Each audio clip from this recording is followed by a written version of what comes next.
This is Neutral Ice. The first overall selection in the 2016 NHL Draft belongs to the Toronto Maple Leafs.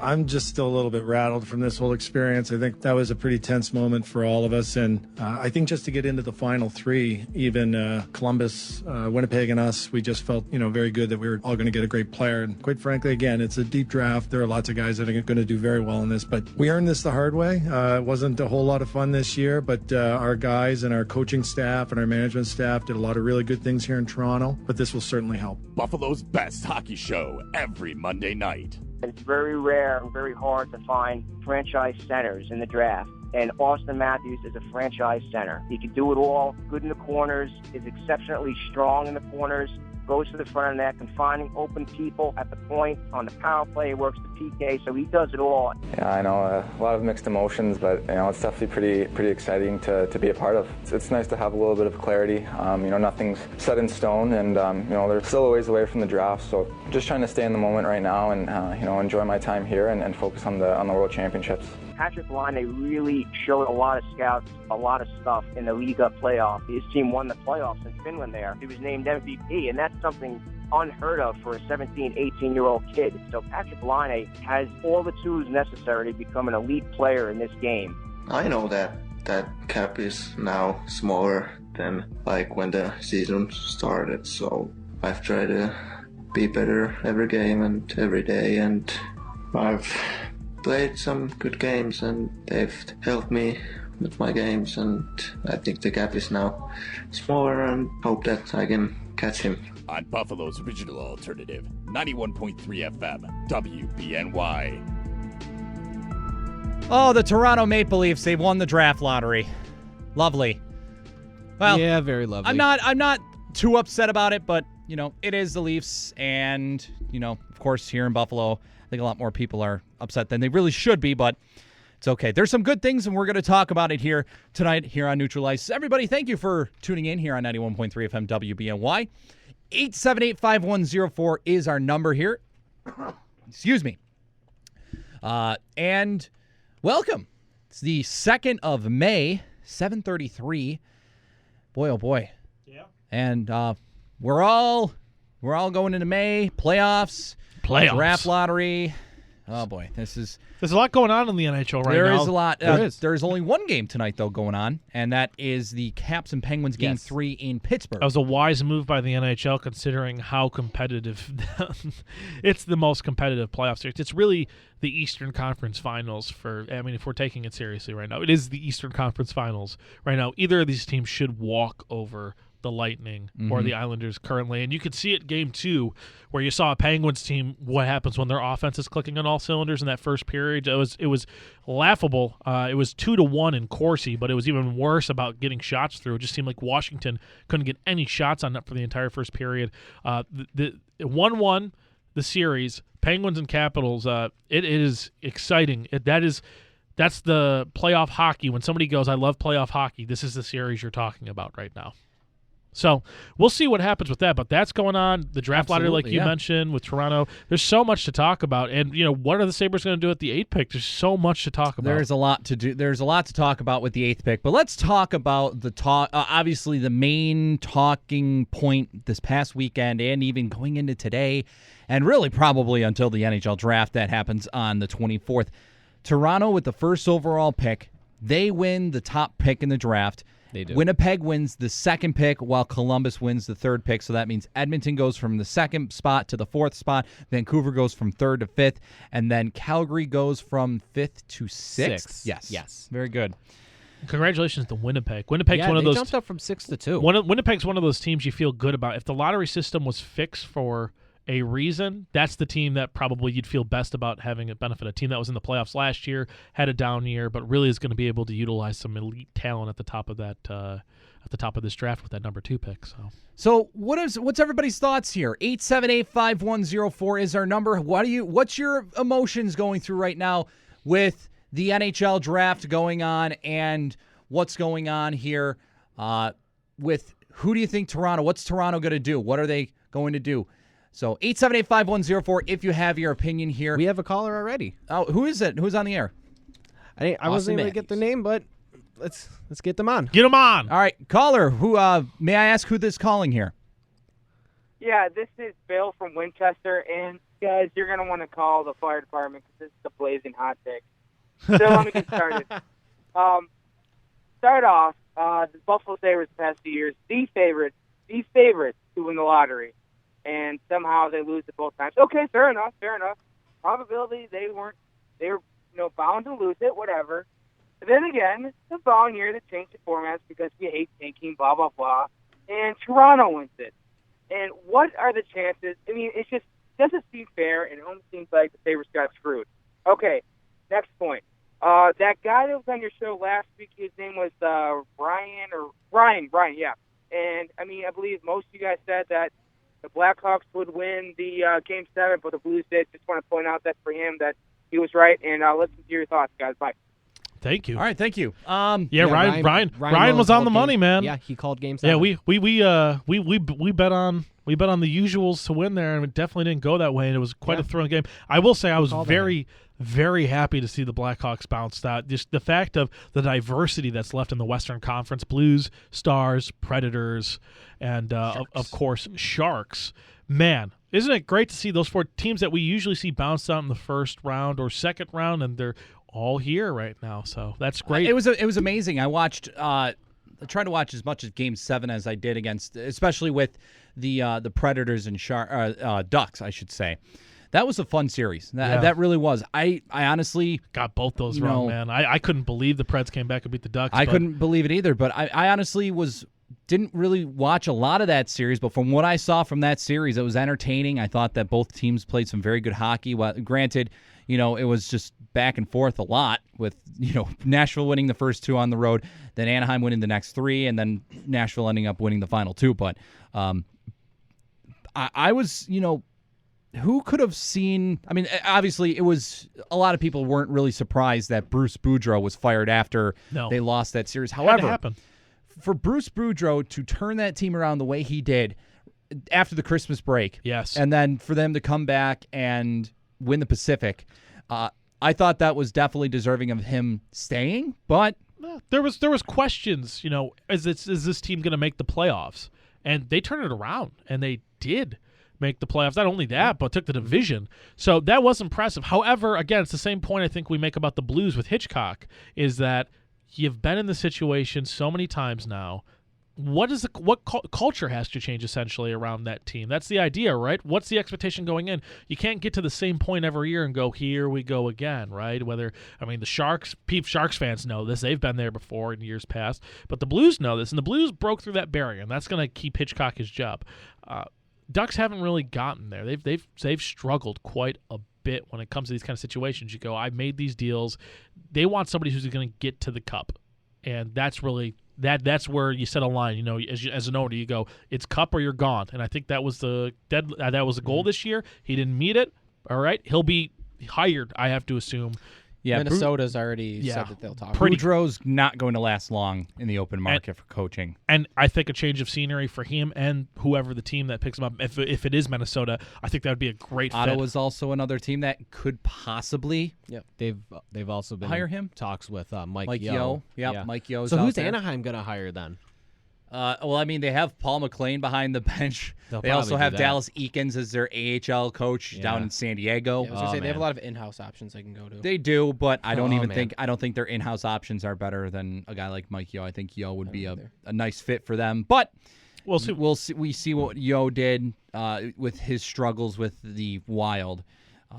Especially last season before Devin Dubnyk came in, and then this season when Dubnyk was there, but they lost 8 straight again for like the 3rd time in 3 straight years. Yeah, and we'll learn more about that situation. But also now the first point the caller made as well, talking about feeling like you've been screwed over by the Sabres, right? Finished second after really being the worst team in a row, and then Toronto with the same chances the Sabres had the year previously, right? Almost the same. Toronto essentially had the same chances that Buffalo did to get in the top 3 overall, right? Buffalo was in between 18 and 19.5%. Like 19.1. I thought it was more like 20.2 2%. It was somewhere like between that. 18 to 20%, I believe.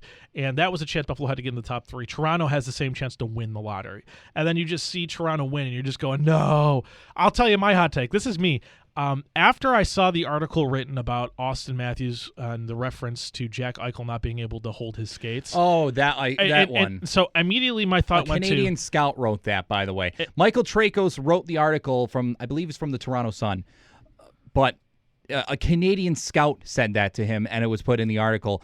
Whoever that Canadian scout is, first of all, I think you just need to keep your mouth shut. Second of all, why are you even saying anything like that when Eichel's had 1 year professionally in the NHL? Granted, Matthews played very well in Switzerland, but Switzerland hockey over there is much different from hockey here in the NHL. Including a different sized rink, and how'd that playoff series go with Laney again? How'd that end up for with Matthews? They got swept in the first round, and they were the top seed in the entire league. It's a team sport, but but that being said, when you saw it carrying a team, this is what I'm going to say. I would have rather seen, and this is my personal take on this, I would have much rather seen the Oilers win another lottery, because you're not going to see in my opinion, I think what the Leafs are going to take, they're going to take Matthews with their first pick. You're not just going to see a American Matthews versus Eichel rivalry. You're going to see a exposure to the same media that we just had here in Buffalo, and you're going to hear these crazy stories. And this isn't something that's new, right? Phil Kessel hot dog story. These people write this stuff for a living. It is like hot takes first. It's like first takes with Skip Bayless on crack, and that's really what it comes down to for a lot of this stuff. That's a bold statement. It is a bold statement, but when you say something like Jack Eichel can't hold the skates of Auston Matthews, look, we could talk about maybe Matthews is going to be a better player than Eichel. Okay, that's fine. Don't say something entirely ludicrous as far as your reputation. Eichel played terrific in his rookie season. I mean, you're talking about... He scored 24 goals as a rookie. 24 goals as a rookie, and I'm going to remind people who look at the all-time list for, look what all these... Okay, this is a different era of hockey. For a rookie to come in and score just 20-plus goals and do that may I mention, Reinhart doing the same thing? Yeah. Right?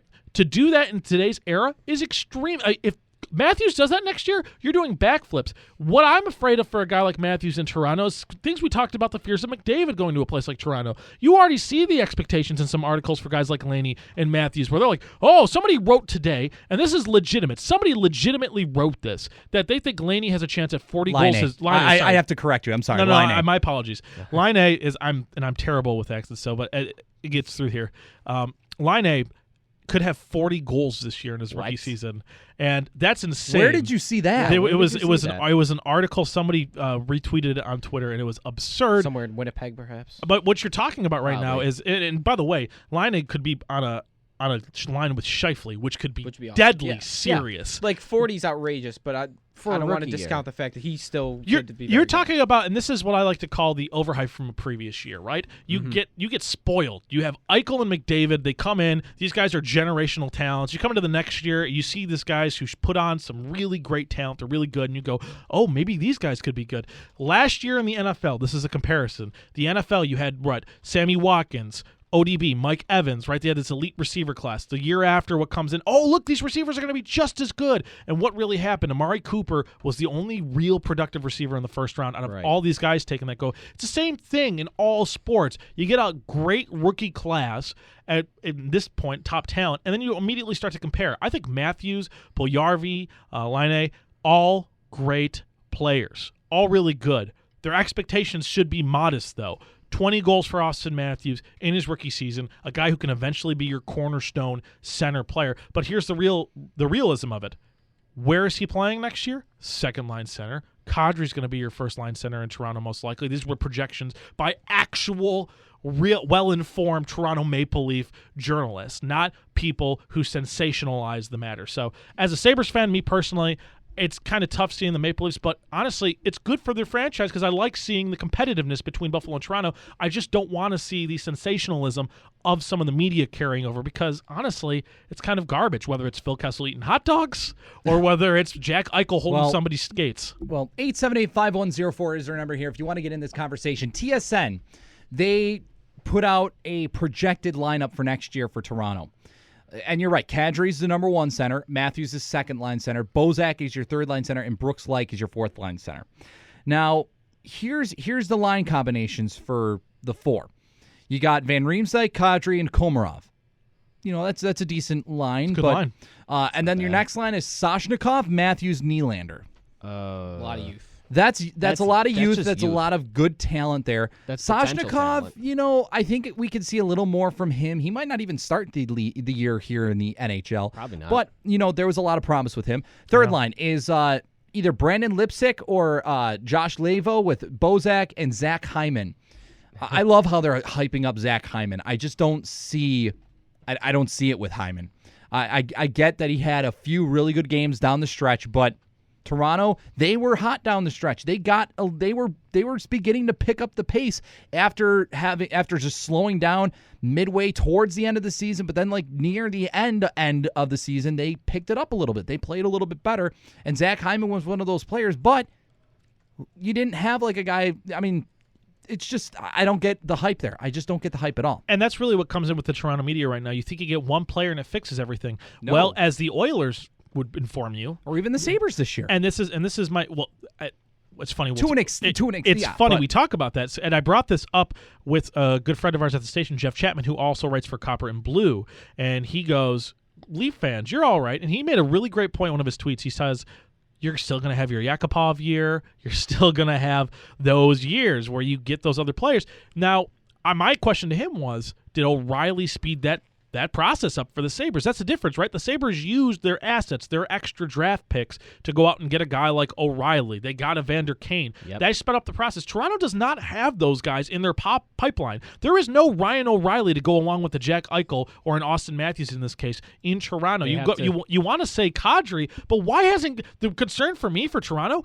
Kadri is a very talented player. We can all agree on that here, right? Yeah. Why is he not producing the numbers that we think Kadri should be? And part of that is he's played on poor teams, the same way that Tyler Ennis was on the Sabres. But the other part is even when the team was good, growing, either a situation of misfortune, either way, the Maple Leafs aren't there yet. And to think that this is a team where, oh, wow, we get Matthews and become a playoff team, the Oilers, with all of their draft picks, including McDavid playing half the year for them, were the second worst team in the NHL. The Leafs have to prove they make progress before you can start talking about that. The Sabres did that this year, right? They finished over 80 points, 27-point difference from the previous year. Now, whatever you want to call it, they did it right from a managerial standpoint, getting their players, coaching situation. Everything really clicked in near the end of the year to turn out the way it did. Maple Leafs have to take that next step. They haven't been there. I just want to make sure we're looking at this when we're talking about this. And it's easier for us in Buffalo, but keep your expectations modest. The East is full of good, young, upcoming teams. Toronto's got to remember that, and so do the fans. Yeah, Toronto has as Nick had said too. Buffalo made those trades to get those veteran guys who are still young, have been in the league for at least 5 years, and are really good. We got Evander Kane, we got Ryan O'Reilly. Toronto has not made that kind of move, and they're going to have to if they want to speed anything up in their rebuild. Yeah. Let me name you the players that are 25 years of age and younger that are currently on the Toronto Maple Leafs roster on their official website. Ready for this? Byron Fries, Peter Holland, Nazem Kadri. Then you have Frank Corrado, Jake Gardner, Martin Marincin, Morgan Riley, and that's it. Those are your players that are 25 and under on your team currently right now. And maybe Jake Gardner and Morgan Riley and Nazem Kadri are probably your top 3. Besides that, how do you feel about Morgan Riley? Do you feel I love him.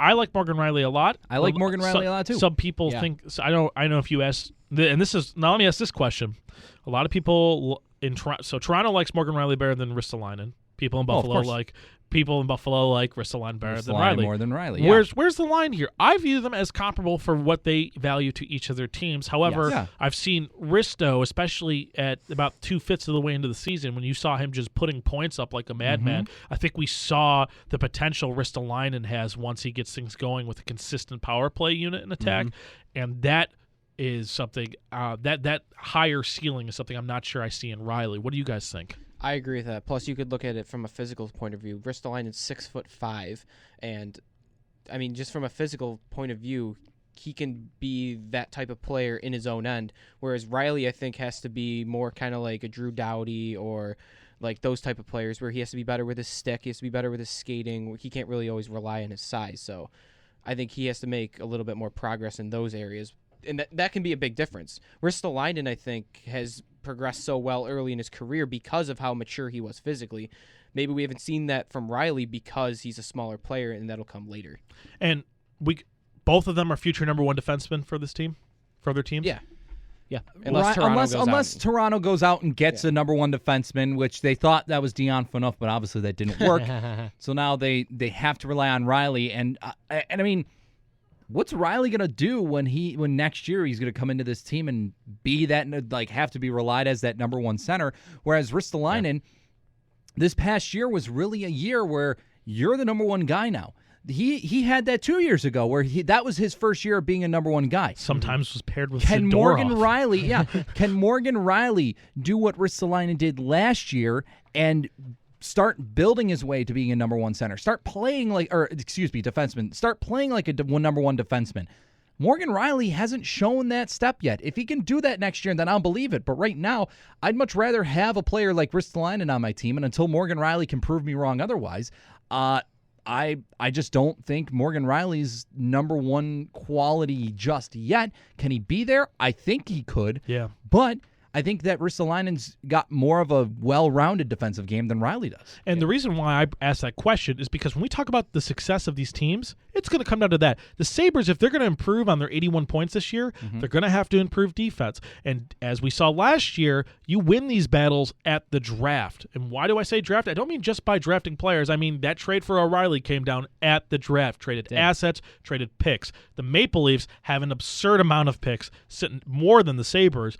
But Sabres also have, 20 picks heading in, including four third-rounders this year towards the draft. You have to imagine Buffalo's going to be making some trades to get players that they want to help improve that team. Toronto, if they want to speed up their process the same way Buffalo did, and it's looking like Toronto's following the same plan Buffalo had, they're going to do the same exact thing. Now, that's the real question. We will know what Toronto's outlook is once they go. If Toronto goes out and they get a really top two defensemen via trade, where they trade. That's what Buffalo wants to do this year. Exactly. And maybe they trade for a top two defenseman to bring them in, or maybe Toronto submits to Buffalo's plan where they go, no, we're in year one. We still have year two to go for Toronto. According to TSN's projected depth chart with pairings and lines and everything, Morgan Riley's partner is Matt Hunwick.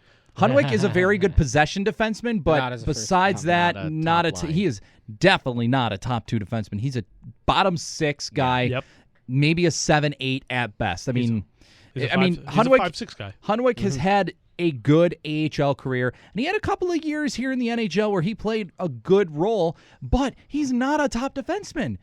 And on any way, Buffalo's, here's what they have for defense depth right now. They have Matt Hunwick, Morgan Riley, Jake Gardner, Nikita Zaitsev, who they just signed to a one-year entry-level deal today, Martin Marincin, Frank Corrado, and an unrestricted free agent that they may bring in during the offseason or what have you. Yeah.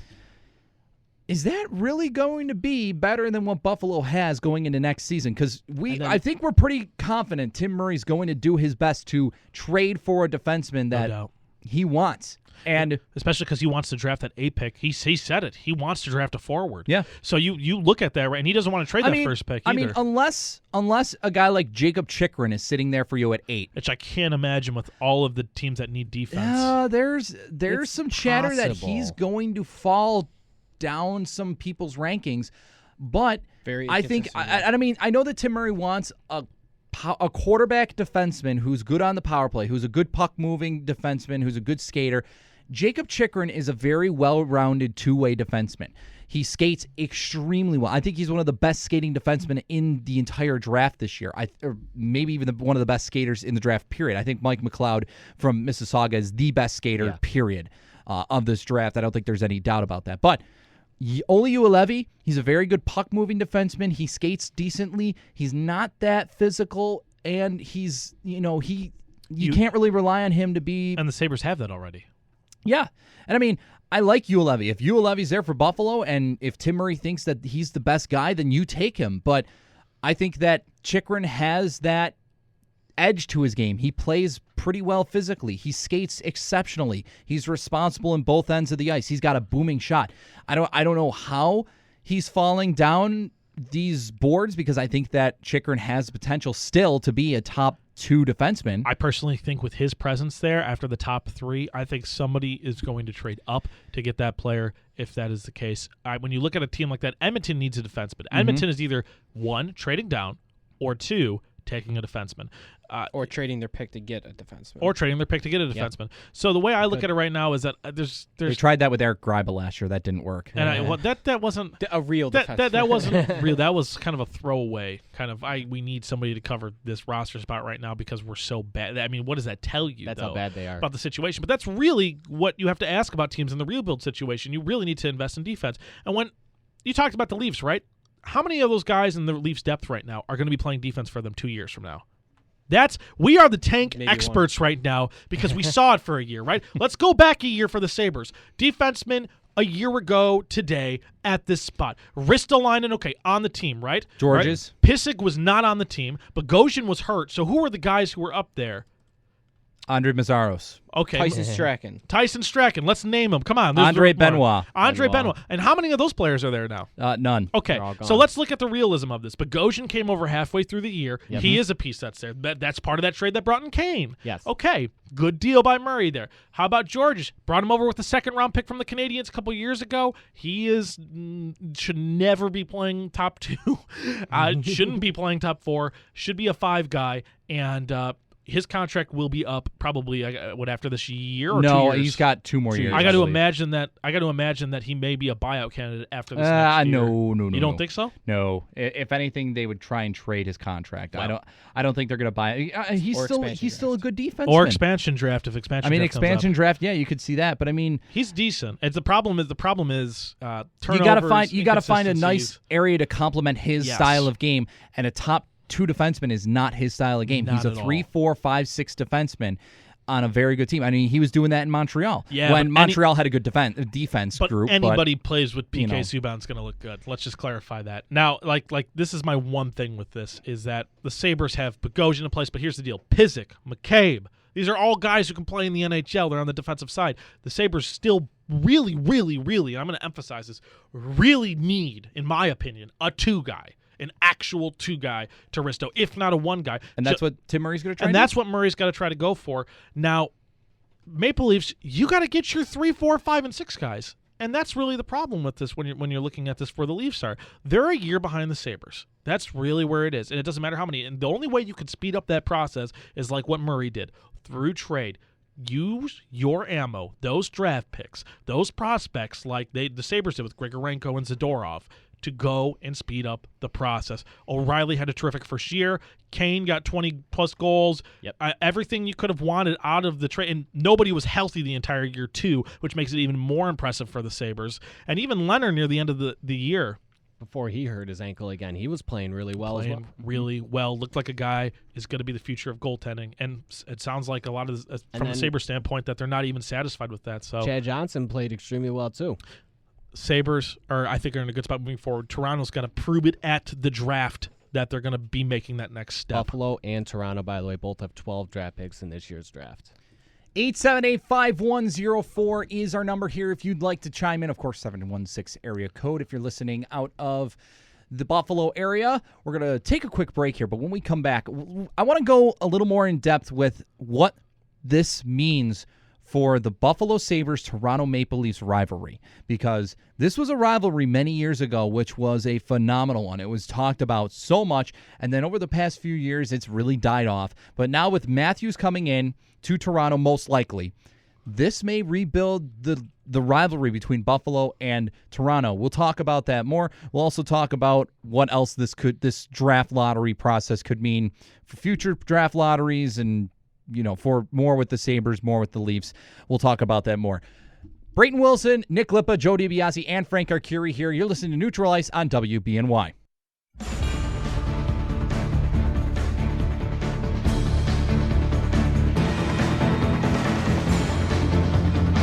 Neutral Ice here on 91.3 FM, WBNY. Lots of good talk here about the draft lottery. And also, just to mention, the Caps-Penguins game is just about to get underway. So if there are any offensive goals that are scored here, we'll let you know. I will play the horn. We'll let you know, indeed. And if you haven't seen, Marc-Andre Fleury will be backing up Matt Murray in that game. Here we go. He's finally back. Fine with that. If you want to join in on the conversation, 878-5104 is the number here. We're welcome to taking your phone calls here about the draft lottery. I know we had a call earlier that's saying that the Sabres were the whole system is basically rigged. That Toronto had the top pick, they won, and then Buffalo's had the top spot in the past 2 draft lotteries, and then they lose. You hear Shanahan come out and say, "We earned it the hard way." And earn it the hard way, and you just immediately want to go, "Oh man!" And which again, if from Buffalo, you're just like, "I don't have a problem you doing this." Obviously, you're taking after what the Sabres did the previous years, but to have it shoved in the face of a lot of fans the way it has been from media standpoints, just the way that the media has twisted this into like Toronto did this the right way. There is no such thing as tanking a right way or finishing last place the right way. You do not want to finish last place ever. Granted, I get it. Buffalo did it last year, and and Tim Murray did a good job of bringing in pieces like Andre Mazzaros and Andre Benoit. I think it just meddles who were players that shouldn't be on NHL teams. Exactly. And look where they are right now. Is Mazzaros on an NHL team right now? He's in the KHL. Andre Benoit's been playing mostly in the AHL this year with St. Louis's organization. It's just been last year was yes, Buffalo needed a top pick. They got Jack Eichel. I get it. Some people, you could be mad about that all you want, but for Toronto to take it and twist it and say we did it the right way. There's no such thing as a right way. You do not want to finish last in a season.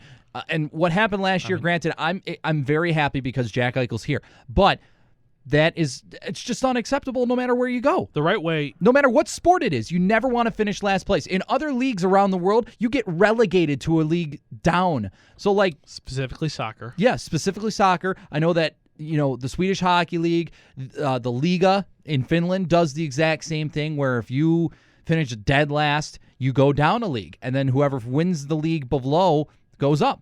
So it's let's make a comparison. So let's say that, a AAA team, let's say the Bisons finish the best and they win the championship here in the AAA, and then let's say that the Yankees and the Dodgers, they have to play a relegation round. Whoever loses that relegation round goes down to AAA, and then the Bisons would move up to the major leagues. Yeah. That would sort of like that's the best way I can think about it. Could have the Rochester Americans playing the Buffalo Sabres. Yeah. We saw that last year. The Amherst came up to be the Sabres. Yes. So the Amherst probably could have played with them. Amherst have to actually win in the AHL for that to work. True. But when you're looking at it right now, Brayton, you're absolutely right. It is kind of a nauseous feeling that you get when you see something like that. Because, look, it comes down to ideals for me, okay? If you are okay with the team losing to get the better pick because you recognize it's good for the franchise, which is a logistical approach to it, we view that the top end, like I'm hypothetically speaking, let's say your party. So we view here that hypothetically this player is going to fix our franchise. The only way we can get this player or one of these players is by losing. Then okay, then you did it. You suffered through the year. You purposely did what you had to do to lose, but now you have to build it back up. And that's what Buffalo did. And that's what Buffalo has done. Now, I want to clarify. We did it the right way. I'm actually going to dispute that, and I'm gonna say absolutely not. I think the Leafs did it the wrong way. The Leafs did this way too late, kept signing bad contracts. The fact of the matter is, there was a chance they pick outside the top 3, and it was not a probable chance. It's more like we got really lucky. Thank God we got really lucky. This would be like Carolina tanking last year, finishing 5th, and then winning the lottery and going, well, we did it the hard way. No, you got lucky. That's the reality. You were tanked, let's just call it like it is. During the season, they altered the system to make it improbable for you to get that top pick. You didn't do it the right way. You came late to the party after seeing the Sabres do it, which they were guaranteed one of those 2 picks. What were you guaranteed as Toronto? A fringe NHL player for next year. And they got that with Mitch Marner. Granted, Marner's been phenomenal in the OHL this year. He's going to be an NHL player next year. And if you're going to ask me right now, I'd keep him down because I don't want to burn a year of his contract in a year that doesn't mean anything unless he is really ready to play top 6 minutes. I think he's going to play. I think he's going to be ready to play. If he's ready to play top 6 minutes, then absolutely. If he's not, then yeah. And you saw it this year with Sam Reinhart and Jack Eichel.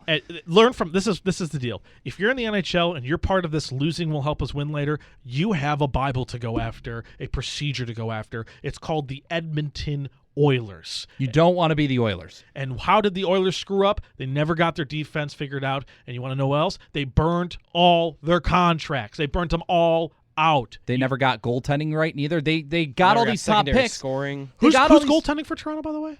Toronto, Bernier/Sparks. Bernier and Sparks. The is the right answer. That's basically the best way I could put it. But yeah, you don't want to be an Edmonton Oilers that gets all these top picks and don't use them the right way. Correct. Because you look at the draft. I mean, you look back at all their drafts. They had options, but I mean, yes, there was that number one spot. But it almost would have been best if they took what they needed the most, or they would have traded out. It's hard not to take Yakupov when they were there at the year. I know people.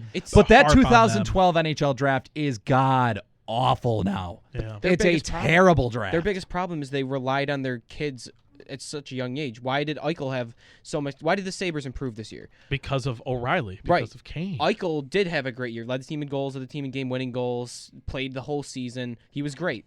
But the difference between what Edmonton would do with Jack Eichel and Buffalo is Buffalo didn't put him out there and say, all right, you're the guy this year. You're 18 years old, but you've got all this talent, and you're going to lead us. Taylor Hall. Right, Taylor Hall. They've done it with Nugent Hopkins. Now they're doing it with McDavid. Did it with Yakupov, and Yakupov wasn't there. Draisaitl had his first year of his contract burned. You've got no support around these guys, and now you're getting to the point where you've got so many of them that they're almost becoming your secondary scorers like Nail Yakupov.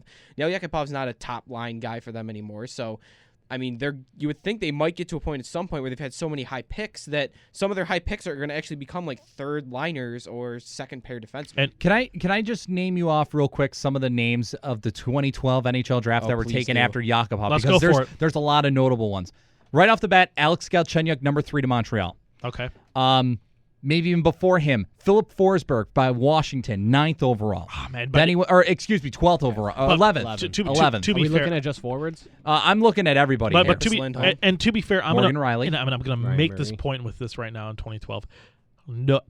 Almost anybody, I think, would have taken Yakupov at number 1 overall in that draft. At the time, yes. Absolutely. But now you look back at it and you just look at this draft like, oh, God, these names are bad. But here's the deal with Yakupov. I don't think his potential's been reached or even close to being neither. touched because of his situation he's been in. And I think it goes to, look at all these players we're talking about. Galchenyuk, besides this year being the Canadiens being bad, look at last year. Look at that. Galchenyuk had a good year this year. He did have, but I'm talking about, look at that team last year with Carey Price. Want to talk about the Predators. What have the Predators done over there? They have a well-built franchise in place for that team. They also traded Everywhere. Marty Urat for Philip Forsberg. Yes, they did. But that's possibly a top 10 worst trade of all time. What do those teams have that the Oilers don't? And they have solid defenses and solid goaltending to really help bolster that up instead of having to lean on a scorer. When you put a scorer in a position to go carry the team for me, it almost never works. That's why Taylor Hall can't lead the Oilers to wins. Here's another interesting point about this draft, and I know I've seen this before, but I'll bring it back up. Outside of Nail Yakupov and Alex Galchenyuk, the top 10 that year were all defensemen. Yeah.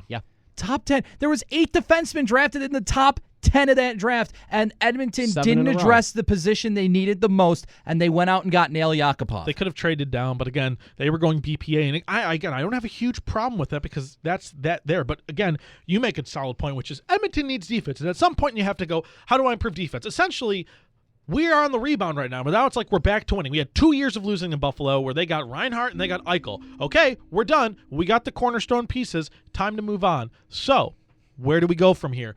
Murray makes the trades, gets O'Reilly, gets Kane, gets Bogosian to be a 3-4 guy. These are all good moves. Even little signings like Cody Franzen. Edmonton really didn't make signings like this is a problem, too, for Edmonton. This is what you should be scared of if you're a Leafs fan. How did Andrei Sekera work out this year for the Oilers? I would say good, but he's still not a top pair defenseman. No, he's not even close to a top pair. It was not good. I will like, say. I'm saying from this point of view, I thought he played a better defenseman than a lot of what they have there. They paid over. Had to overpay him they so paid much. over $6 million for a guy that should really be playing as a fourth defenseman. But I mean, what else are they supposed to do at this point? Remember, they're not. Boom. What else are you supposed to do? They can't draw in marquee free agents. And that's the deal. You need Riley to work if you're the Leafs, because if he does not work as number one, your franchise is where the Oilers are. You don't have that guy. Now, here's the deal with the Oilers. Oilers were a very injured team this year. I think we need to realize that. If McDavid was healthy, this is a team that would have been climbing up the Pacific standings. I don't even think they would have been in the bottom 5 for teams. They would have been higher. However, I still don't think they would make the playoffs. Clutterbuck. Yeah. You know, you have guys like that, too, that are around there that are coming up. Like Darnell Nurse may work out. Griffin Reinhardt's not going to work. Okay? We see this. You need to get your defense right. And I think that's what this comes into when we talk about the depth. So you wanted to bring up Brayton Wright, and Joe, I'll let you make your point to this, but you want to bring up the rivalry aspect of this. Yeah, I did, but I just want to point out with this team, though, with Edmonton, just another topic here with Edmonton. Again, Andrei Sekera was brought in to be a top defenseman, which he's not. He proved it in Buffalo, he's not. He proved it in Carolina, he's not. He proved it in Los Angeles for the little bit of time that he played there. He's not a top defenseman. Who else on your team do you have? You have Adam Clendenning. No. Brandon Davidson. No. Mark Fane. No. Andrew Ferentz. And you brought him in, you thought he was going to be one, but he's not. And the Oilers had Jeff Petrie at some point. They could have given Petrie that money. And Petrie's still a bad defenseman. But he's better. He's one of those guys who could play top 4. That's where they're at, though, at this point. Now you're at a point where you've got so little back there that either you're faced with two options. One, you have to sign these second-pair defensemen to number one money. I mean, they just signed Oscar Klefbom to a huge contract. Yeah, and they also, and Darnell Nurse could be a top defenseman, but he's not there yet. Not there. Or you have to trade one of your top draft picks / centers, like a Ryan Nugent-Hopkins. Taylor Hall, they could move. That's Jordan the only other way you can get a top-pair defenseman. Really? And you're absolutely right here. You need to trade. And you want to know what's great if you're looking at the Sabres? You look at that McCabe, Pizik, Bogosian, Risto. Cool. I got 4 guys I feel good about right there, right?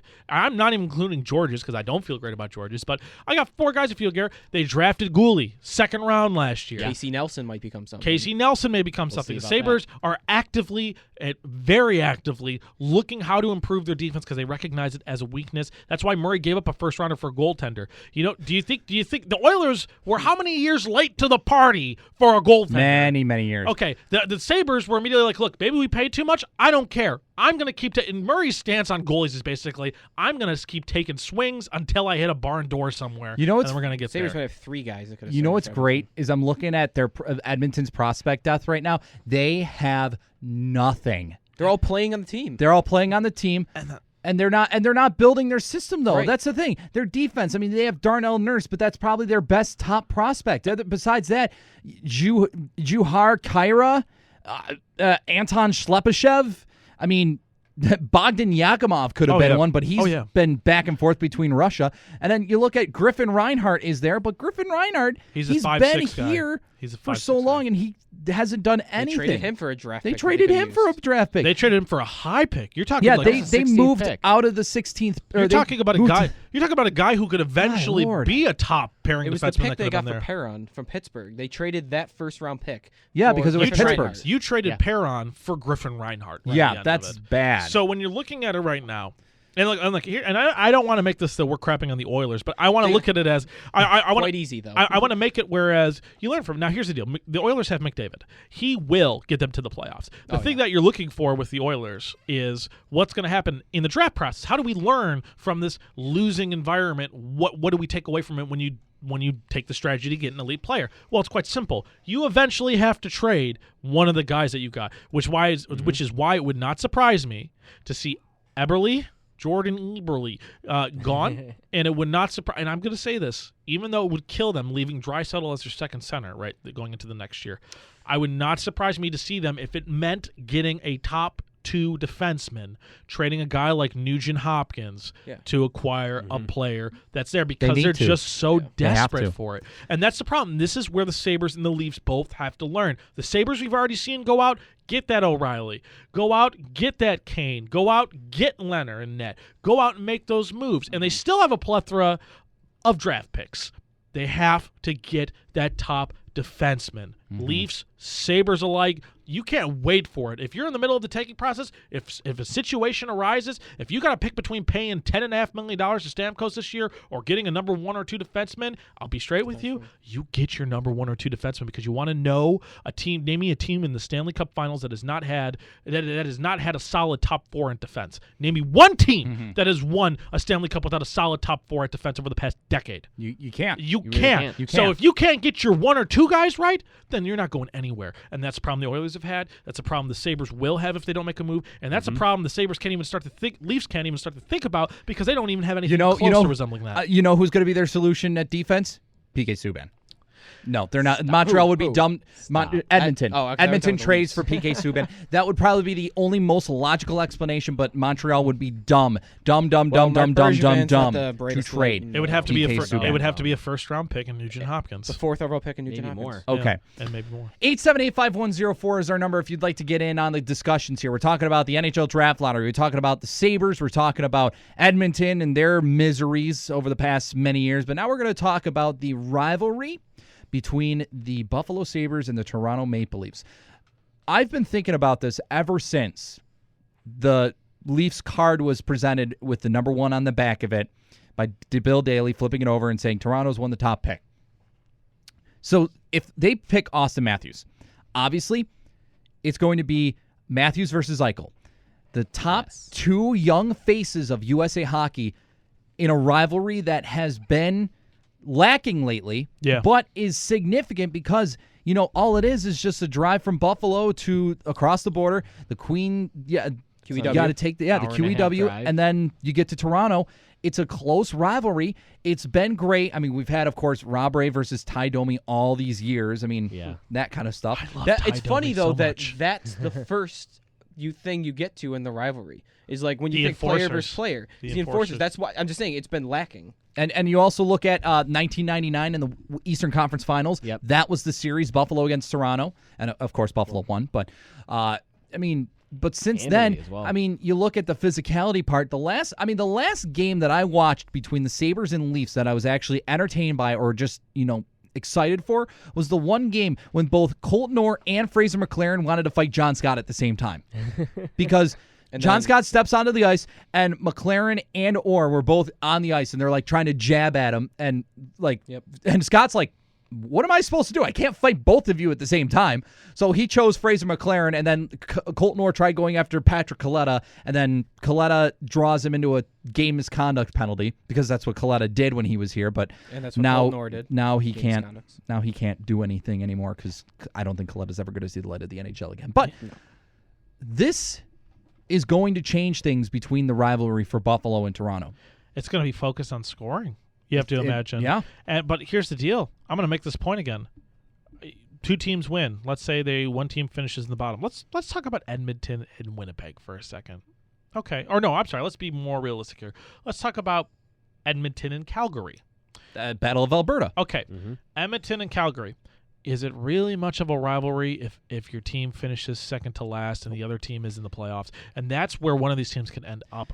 Is it much of a rivalry when your one team finishes second last in the playoffs and then the other team finishes 5th worst? Exactly. It's not a rivalry. Here's the deal. It's bad. The only way this rivalry is really going to work is if both teams get to the point of battling, like, oh, we're within 10 points of the playoffs, where the Sabres were this year. Mm-hmm. But that's the floor for where you have to be to make this an actual rivalry work. And I think this could work again. I think that Matthews does bring something to the Leafs that they haven't had in probably forever. Since Matt Sundin was on the roster. Yeah. I agree with you there, but let's be real. Before the draft starts right now, Leafs going in. Let's be realistic. Let's say Stamkos goes somewhere else besides the Leafs or the Sabres, which is fair. Detroit. Let's just say Detroit, or he re-signs with the Lightning after testing the FA market. Okay, let's say that. That happens. Okay, so the Leafs, let's say they trade for a 4 guy, realistically, at the draft, coming in at defense, and they draft more players. What are the Leafs doing next year? They're still a bottom 5 team. Auston Matthews isn't going to get you wins. If Connor McDavid, even playing half the season, I think I wanted to focus this talk maybe not in the immediate impact, but I'm long talking term. long term. Exactly. When Mitch Marner becomes a phenomenal player, when Willie Nylander becomes a top player, Auston Matthews, of course, and then you've got other guys that are in the system that could Kasperi Kapanen, Jeremy Bracco, Connor Brown.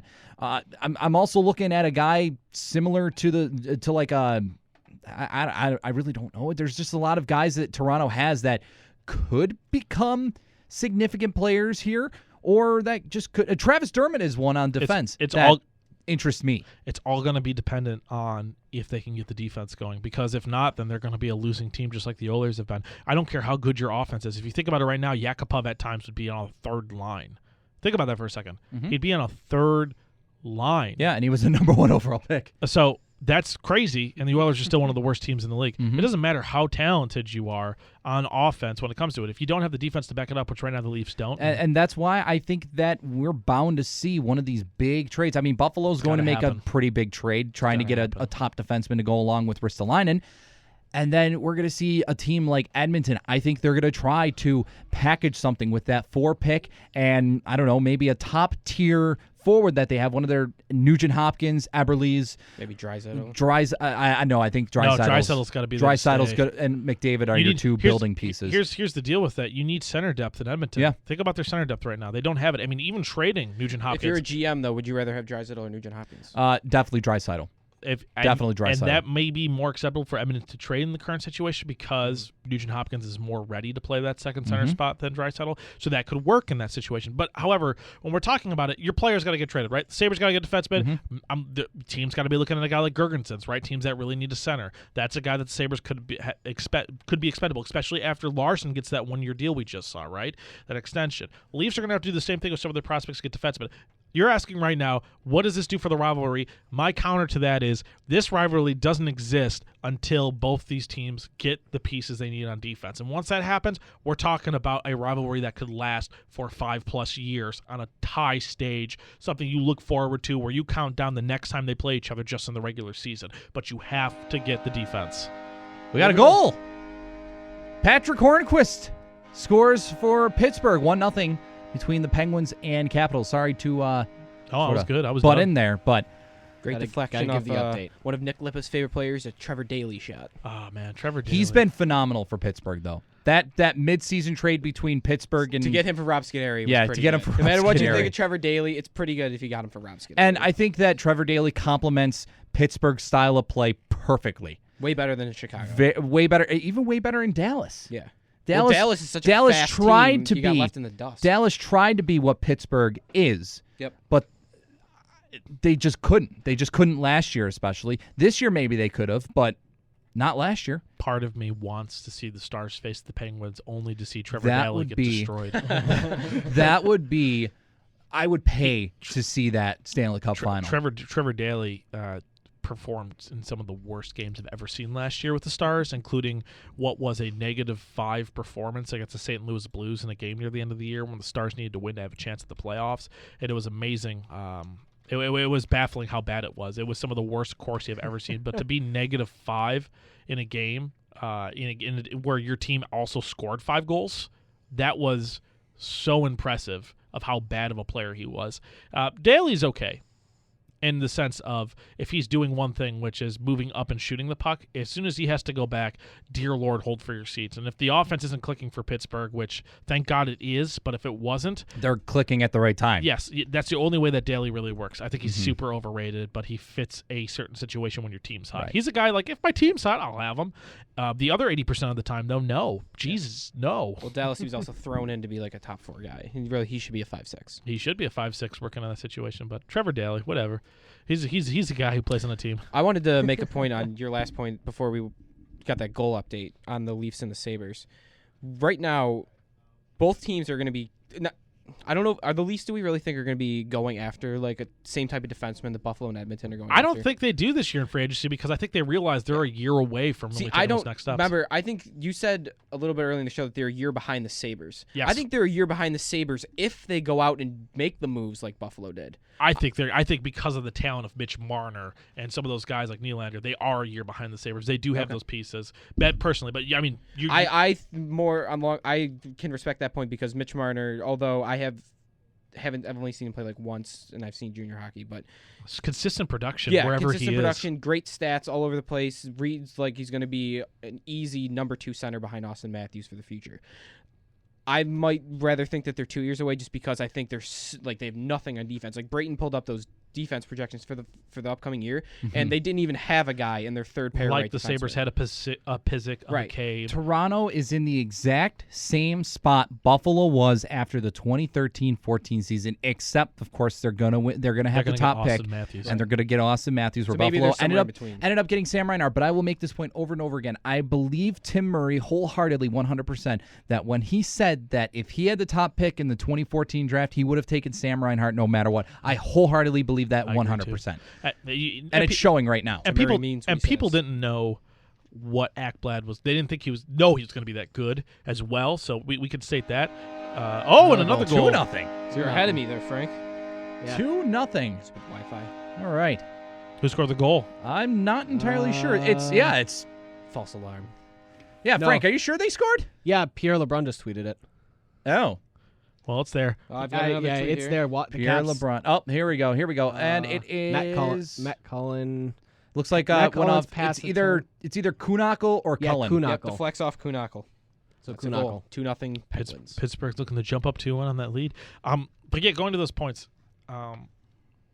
Sabres had those pieces in place. They had them going there. I see where you're coming from. I just think the Leafs have so much talent, so many draft picks. They're going to end up getting those players. That's going to help them there. They're just a year behind.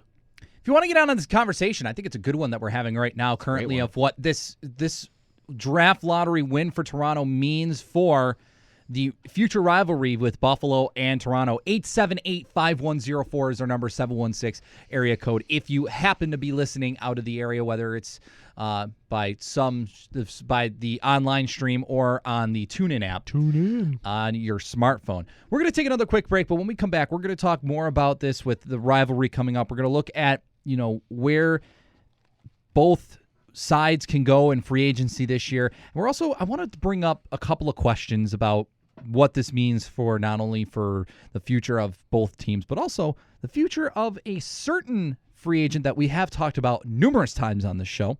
We'll get a little more in-depth with that. Brayton Wilson, Nick Lippa, Joe DiBiase, and Frank Arcury right here on 91.3 FM WBNY.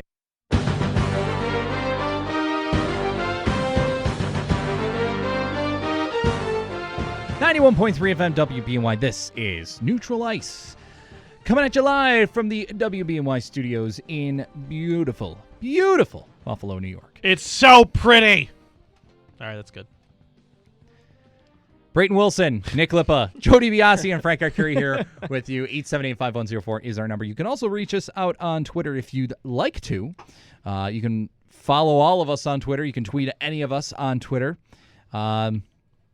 And let's keep going on this conversation with the... I know that was a really awkward transition, but update real quick before we get back to the Toronto Maple Leafs and Buffalo Sabres rivalry talks. 2-0 is the score right now in in Pittsburgh. 9:25 to go in the first period, and Pittsburgh looking like the better team to start out here. However, Washington's going to go on the power play. So, is Washington really in trouble here? Yes. No, not yet. I think they are. Nah. If they're at this pot next game, if they're down 2-1, then yes. But it's first game in Pittsburgh. Okay. Yeah. Don't panic. It's a 1-1 series. To me, though, the way I've seen the series, I think Pittsburgh has just outplayed them every single game. I think so too. That's more why I'm worried for them. I mean, they could very well turn around right now, and they're not far behind in the series where they could easily win it. However, I think the way Pittsburgh's played, if they come out game 4 and they look like this and they're down 2-1, then you got to definitely be worried. I mean, Pittsburgh doubled them up in shot attempts last game. There is one thing to be concerned about, though. Brooks Orpik suspended 3 games for an illegal interference hit on Penguins defenseman Olli Maatta. Do we think that Pittsburgh misses Mata more or Washington missing? Washington, I think missing Orpik. As of right now, I'd say Washington missing Orpik more. But Mata does play a significant role on defense. But here's my thing with this suspension in particular.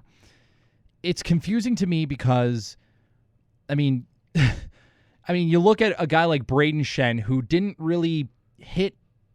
I can't remember who he hit. I think it was, wasn't it? It was TJ Oshie that he hit in the Flyers game in Game 6 to end the series. Brayton Shen came in yes, he left his foot and he made minimal contact to the head, but he gets 3 games for that. And then Brooks Orpik does something like this and gets the same penalty. And I get it. I guess they can say, well, Shen's been a repeat offender. He's been fined. He's been suspended once before. I just don't understand I don't understand what the NHL does anymore with the determining suspensions and everything. It's just incredibly ridiculous. The NHL disciplinary policy. They have a lottery. Very inconsistent. They have a lottery to determine who gets how many. We've talked about this before. Suspension lottery. When it comes down to it right now, it's just inconsistency, and I think that's a problem the league needs to fix. Because actions like Duncan Keith's. That should have been more than 6 games. Look, all I'm saying is that you send a bad message to your fans and to youth hockey when you allow actions like that to be basically done without consequence. Duncan Keith basically got a little vacation and got to come back and play in the playoffs. What consequence did he have? Did it really change the Blackhawks standings? No. Did it really hurt their chances at winning the playoff series? No. But were they still in the running, though, to get into the division? They were, but lead? Either way, you're probably going to end up 3 or 2, right? The Stars were on top. Oh, yeah. For anything to be different, they would have had to get 1. So you're looking at it right now, it didn't really do anything. And they even came out and were just like, well, the playoffs are here. Like, look, you need to be hard on that. This is something I think we, as a media outlet, need to continue to talk about to put pressure on a league to really up their game. It's a bad example. It's player endangerment, and it's not something anybody, including the fans, should stand for. And that being said, fans don't need to be responsible for this. Fans aren't the ones to have to be like, we're responsible for your player safety. This should come from the coaches, the players union, as well as the league. It hasn't. It's laughable. And because of that, I think fans need to start talking to other fans going, guys, this is disgusting. And a lot of us already have. Duncan Keith, that being like, just that situation's disgusting. So something like this, Brayton. How does he get 6 games for that? And we're going to keep, and you know what? If we keep talking about it, I guarantee you we'll be here for about 3 more hours just asking that same question. Yeah. And we're not going to find an answer. Yeah. We got a better chance of explaining the allegory of the cave to a group of 3rd graders than figuring out if Duncan Keith his 6-game suspension is going to work out. I'm just going to stick with the lottery. I like Frank's system a lot better. Does he get a game or does he get 20 games? Let's draw balls and let's see how many games he's going to get. They'll attach a series. What's of the 6 combination? numbers. Yeah, it's a combination of like 5 numbers. Make it as confusing as possible. Yeah. Was he concussed on the play? Dennis Weidman, your turn. Up on. You get an extra ball. Yeah. Oh man. The numbers are 8, 13. Z. Oh! Edmonton's one away from winning this one.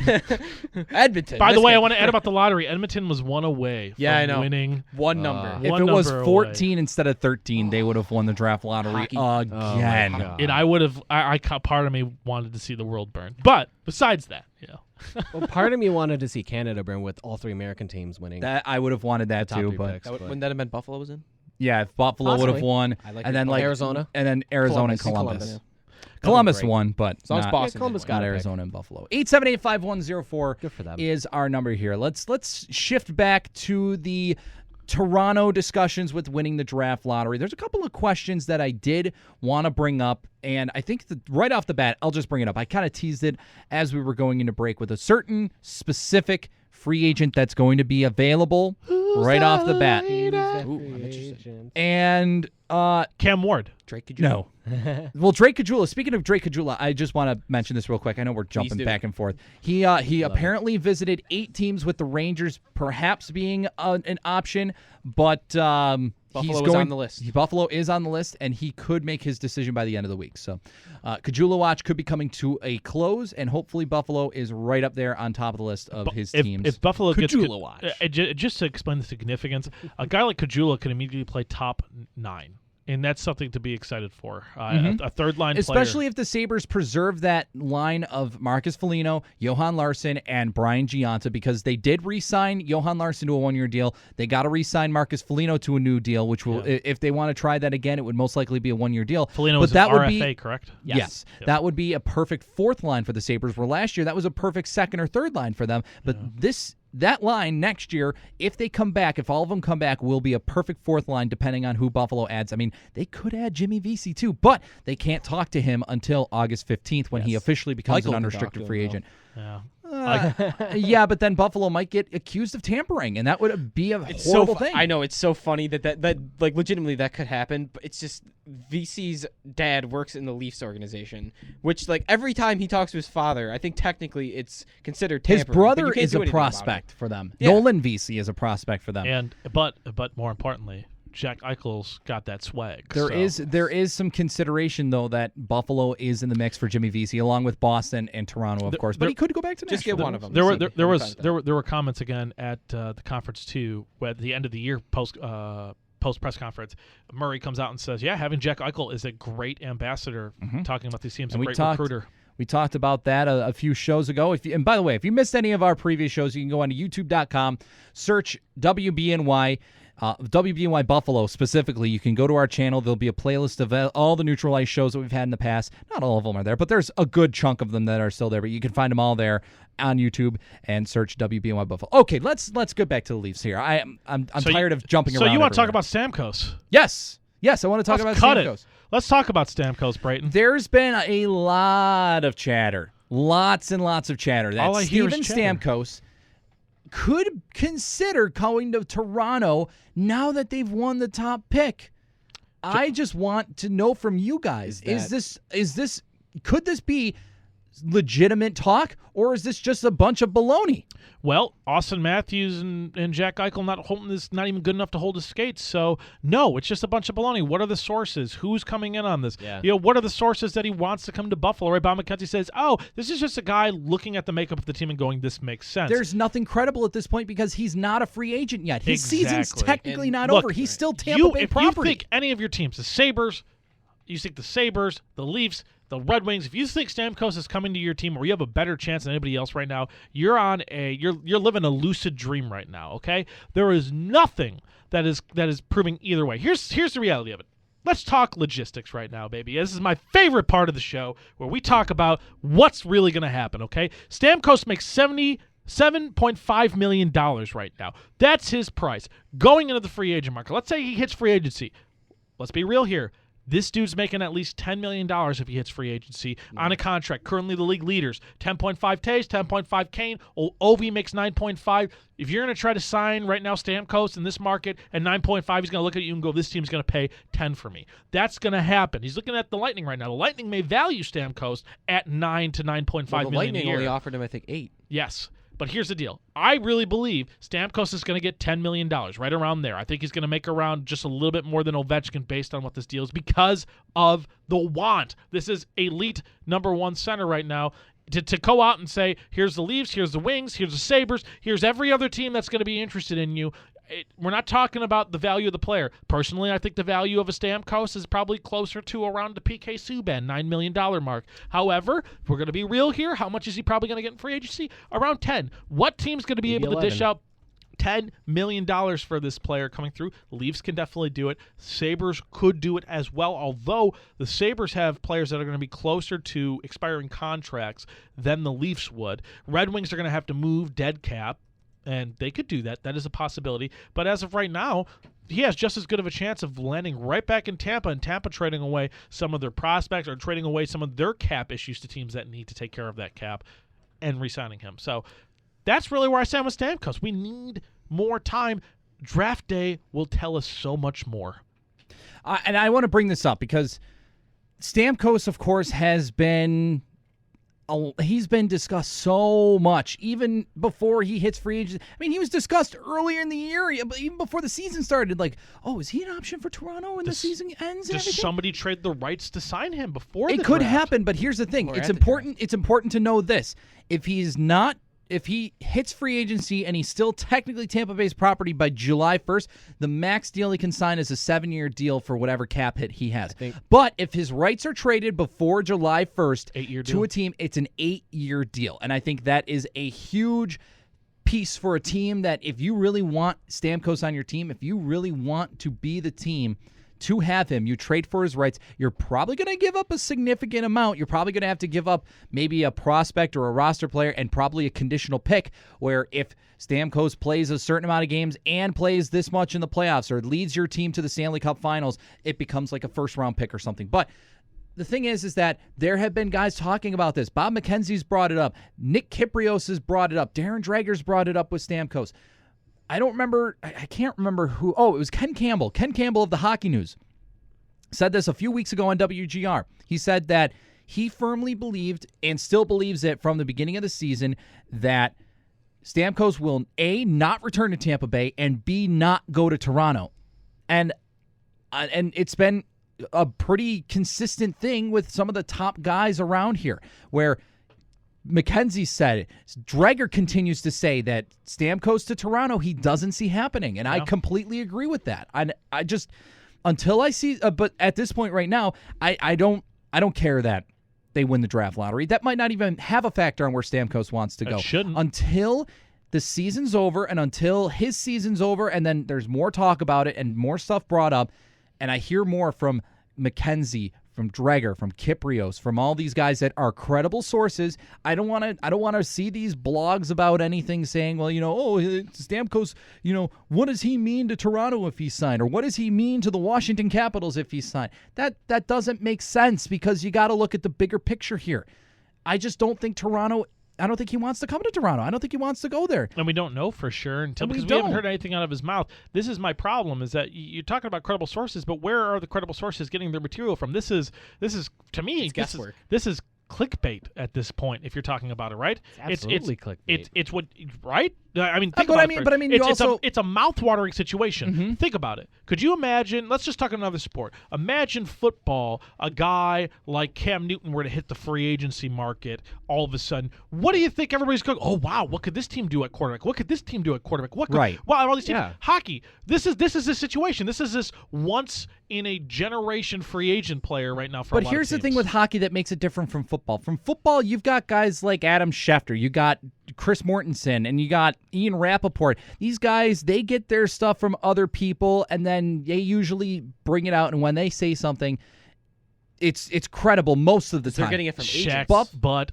Shaq Law, just it's funny you say that, because he announces Shaq Lawson is going to miss 4 to 6 weeks, 4 to 6 months of shoulder surgery. And then Lawson says it's not true. Here's the thing with the NHL, though. Whenever somebody like Dreger, McKenzie, those guys say something like that, Pierre LeBrun, Nick Kyprios is getting to be one of those guys. When you hear somebody say something like that, you are most likely 99.9% of the time going to take that as, okay, this is happening. Yeah. Because, again, you look at what just recently happened in the NFL. These guys can just throw stuff against the wall and see if it sticks. Whereas a guy like McKenzie, a guy like Dreger, a guy like LeBron, they're the insiders of the NHL. Usually when they say something like that on a radio show, whether it's online in a blog or like an article, or, they go on television and say it. When they say that kind of things, people take notice because it is most of the time accurate. Yeah, but and there's not a lot of leagues anywhere that have guys like these that are so good like this. But sometimes, depending on the situation. Oh, of course, it could change on a dime. And one of the things you have to ask, I'm just skeptical here. I haven't heard anything from the source or a source, right? It's all unnamed sources doing it. That's why you're not going to get me to go, yeah. I mean, when I'm looking at this right now, I'm going, no name sources? Why am I getting hyped up about this? For all I know, it could be somebody trying to uptalk somebody trying to get their salary upticked as far as how much they're going to make somewhere else. If Stamkos' priority is either A, getting that 8 years or 7 years deal, or B, making that $10 million, his agent's going to have to be doing everything he can right now to put him in a position to get paid that money. That includes talking to maybe a Bob McKenzie and being like, oh, there's no way he'd play in Toronto. Okay, what does Toronto have to do to really get him here? All right, these are the kind of things that I have to consider when it comes to this. And right now, it could be as much as Stamkos going, look, I really want to stay in Tampa, but geez, give me $9 million a year if I'm going to play here. I'm not doing $8. You got to pay me more than some of these other guys that are here because that's how much I'm worth. You know, he's not looking for a $500,000 pay raise here, guys. That's just not going to happen. I could very well see him asking for the max, though. Which would be $12 million. Right. Yeah. There's enough teams invested in it. You got a team like Toronto that's willing to spend, and they have the cap room. If Toronto were to spend $12 million, I think they would. They're desperate. They would ruin their franchise. Now, I don't know if he would sign there even for that. But by the time to me, I fully believe that Toronto would be willing to pay him. By the time their players they started making cup runs, Stamkos. That contract would be devastating. That contract would be devastating. That's what you have to think about. That's why I'm going to send a warning to the people of Buffalo. If you got to sign an 8-year deal for Stamkos at $10 million, I don't want Steven Stamkos. I don't. That's why I'd take my chance and let him get to free agency, so it's only a 7-year deal. Yep. And then you sign him $10.5 million to $11 million. I'm not going over $11 million on him. I'm at the point of where I want to sign him at 9.5, or honestly think about from a franchise situation. I'd much rather hold on to having O'Reilly, which I will have, having Eichel, and you're going to have those guys, but having those support guys in between, because I'm factoring this in. Would I rather pay Stamkos to have that extra offensive weapon, or get a value guy, young guy through the draft that I bring up 2 to 3 years from now, or get a guy that's valued that's going to be around 6 to 7 rather than that, and I'm going to pay my first defenseman that big contract for that guy to play first pairing with Risto, that kind of money. If I'm looking at what I think is going to get me a Stanley Cup, Stamkos can help, but if I got to kill myself with the last 3 years of that contract watching him produce, let me ask you guys this question then, I guess. When Stamkos, and theoretically, if it's an 8-year contract, guys, $10.5 million for the last 2 years of that contract, 34, 35-year-old Stamkos, is he producing at that number? That's my worry. It's a tough risk. And then you also got to worry about his blood clots in his arm. That's another big issue. Yeah. So there's going to be, Stamkos is definitely probably not going to go right off the board on day one on July 1st. He's probably going to evaluate. He's going to take his visits. He's going to evaluate what teams are offering him. He's probably going to wait anywhere between like 3 and 10 days to decide where he wants to go. Maybe even more. And that's fine. That's fine. And especially for teams, because they also got to do their research. Is he going to stay healthy? Is he going to have blood clot issues again? Because more and more, we're seeing guys that are having blood clot issues. We look at Pittsburgh right now. We're watching this Pittsburgh-Washington game. Pascal Dupuis, he's had multiple blood clot issues. He had 2 in his chest area that forced him to retire the 3rd time. This stuff is serious. And if it's not dealt with in a timely and right manner, then it could bring huge consequences for you down the road. But, that's what the question is how much is he going to be truly worth? How much am I willing to offer him? I think I'm with you, Brayton. I think what you look at, which I could live with, $10.5 million for 7 years, I could do that. I could do it because I know the production that Stamkos is going to give is going to be great for at least the first 5 years of that contract, if not the entirety of that contract. What you don't want to run into is the deal with Eric Staal, where you got a guy for $8.25 million. And I'm not trying to say that Staal is on the level of Stamkos. However, when Staal signed that contract, what are the things being said about Staal? Think about it. What are the things being said about Staal? He got 8.2. He got signed for 8.25 for a reason. Was it a lot? Yeah, it was too much. But is $10.5 million for Steven Stamkos making him the highest paid player in the league, tied for the highest paid player in the league a lot? He's tied for the highest paid player in the league. And eventually, year 3, Eichel's going to get probably a 2-year big deal or a 3-year big deal. Maybe if it changes the contract, if the cap goes up, who knows how much Eichel could be getting $7.5 million by that time when his contract expires at the same time when Reinhart does. How are you going to pay for that with, ideally, that defenseman you want? Honestly, it could be just as much as a trap. Toronto might be able to get away with it right now because they're in the early processes of their rebuild. But Stamkos also, here's another factor. Stamkos wants to win right away. He wants to go to a team that's going to compete right away. And I think if he goes to Buffalo, they could compete right away. Toronto, I don't think they're close. Which is why I think that, honestly, Detroit would be, if we're talking about this seriously and he's not in Tampa, Detroit would be a much better option for that situation. As far as the long term, the fact is right now the Sabres could run into some serious cap problems 4 years from now.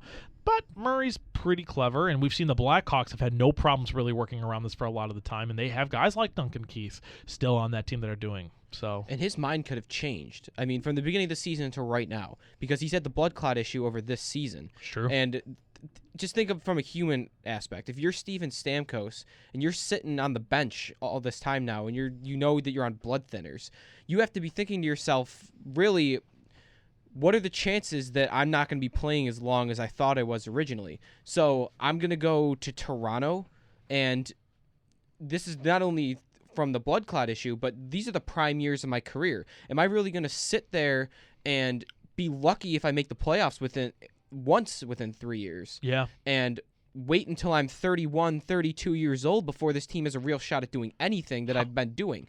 Or can I go to a team like Montreal, Detroit, or even Buffalo to a little bit of a lesser extent and then again, compete did you right see away? this year? I mean, Buffalo and Montreal are in the same place right now. Realistically. Well, without Carey Price. True. Right. But, Right. I mean, if you think about the Sabres, they weren't healthy all year either. True. Montreal- second most man games missed. Montreal has a top defenseman in PK Subban, but That's outside what of the that, Sabres they are need. getting old on the back end, Yep. and they're struggling on the back end. Sabres so. are only going to get better. It's and interesting, though, that every team that seems to be mentioned next to his name is all in the same division. It is. Yep. But they're all teams that I guess could use a presence like that, except when you look at it, I mean, the Sabres really have their top two center pieces. Like, there's You already had to move Reinhart to wing because you already have two great centers. Yeah, so And like, I mean, you could try and move, Reinhart you back. could move Jack Eichel to the wing or Ryan O'Reilly back to the wing, but if Stamkos goes to Toronto, how long is it until we hear the Stamkos hot dog deal? That's fine. I know. I don't think so, because Phil Kessel's a different animal. Like I don't know think he is Steven with the Stamkos. media. Phil Kessel's an animal hot dog. They're gonna. I get what you're saying though. They're gonna take something with a flaw of his and then twist it in a cynical way When you that goes against lose. him. Especially Yeah, when you're you not lose. a great team. And Who when are you- you going to pin it on? There's going to be some frustration here, Yeah. and it's either going to come down on members of the organization in the front office like Shanahan, or it's going to come down on a player, a scapegoat, just like it happened to Phil Kessel unfairly, or a Dion Phaneuf, who shouldn't have been a top playing guy. Right. Somebody gets blamed for this. Maybe it'll be Nazem Kadri just because he hasn't been the guy they expected him to be. All right, we're definitely running out of time here. Unfortunately, we always are having great conversations and then we run out of time. Current update: Pittsburgh up 2-0 heading into the first intermission.